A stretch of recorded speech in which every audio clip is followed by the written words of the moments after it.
अस्सलाम वालेकुम। काश्तकार दोस्तों, धान की फसल के अंदर डीएपी खाद कब छट्टा करनी चाहिए? वो ऐसा कौन सा बेहतरीन टाइम होता है जिसके ऊपर अगर हम डीएपी देते हैं तो वो हमें 100% रिजल्ट्स देती है? और वो कौन सा ऐसा टाइम है जब अगर हम डीएपी खाद को छट्टा करें तो हमें फ़ायदे की बजाय नुकसान ही होता है? काश्तकार दोस्तों, मैं हूं फैसल मकबूल और आप देख रहे हैं फाइटो डॉक्टर्स। काश्तकार दोस्तों, इस खेत के अंदर आप देख रहे होंगे हमारे एक ज़िम्मेदार हैं, उन्होंने डीएपी खाद को तब छटा किया जब उन्होंने लाभ आगे मुंतकिल की। जब उनका अपना एक ये कॉन्सेप्ट था कि जब लाभ थोड़ी बहुत अपना बूटा बना लेती है, जब अपनी जड़ें बना लेती है, तो तब इस खेत के अंदर हम डीएपी का छटा करते हैं। तो आप देख सकते हैं कि इस खेत के अंदर भी डीएपी का जो फास्फोरसी कंटेंट है, क्योंकि उसकी डेंसिटी पानी की डेंसिटी से बहुत मुख्तलिफ होती है और वो पानी के ऊपर तैरने लग जाती है और वो एक बिल्कुल ऊपर तय बना लेती है, जिसको आम ज़ुबान में छेबल भी कहा जाता है। तो अब इसका सबसे पहला तो लॉस हमें ये होता है कि जो डीएपी, जो फास्फोरसी कंटेंट हमारी जड़ तक पहुंचना चाहिए था, पहले नंबर पे तो वो ही नहीं पहुंचा।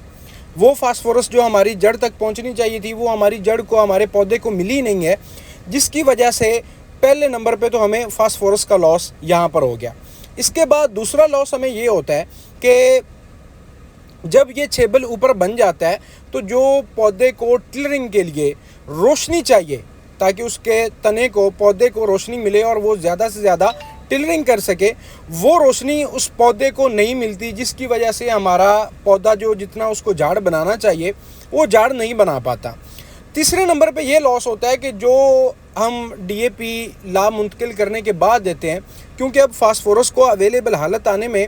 भी एक वक्त लगता है, तो जो हम ऊपर से मुख्तलिफ न्यूट्रिएंट्स दे रहे होते हैं, जैसे कि जिंक है, अब जब आप इस टाइम पे साथ जिंक भी अप्लाई करेंगे तो वो फास्फोरस के साथ फास्फेट बनाएगी, क्योंकि वो ये सेम एक वेसल के थ्रू ही ऊपर अपवर्ड ये मूवमेंट कर रहे होते हैं, जिंक भी और फास्फोरस भी, तो ये इसको ब्लॉक भी करेगी और इसके असर को भी ये ज़ायल करेगी। तो ये जो तरीका है लाभ मुंतकिल करने के बाद जो हम छटा करते हैं, ये तरीका हमें सिर्फ लॉस ही देता है, डीएपी के हमें रिज़ल्ट उस तरह से नहीं देता। अब इसका बेहतरीन तरीका ये है कि जब हम अपने खेत का कद्दू कर रहे हैं तो उस कद्दू के अंदर, उस रफड़ के अंदर आप अपनी फास्फोरस को छटा करें।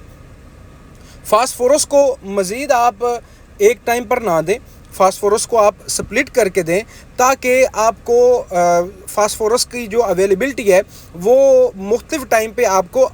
मिलती रहे और आपको रिज़ल्ट्स जो हैं वो बेहतरीन मिले।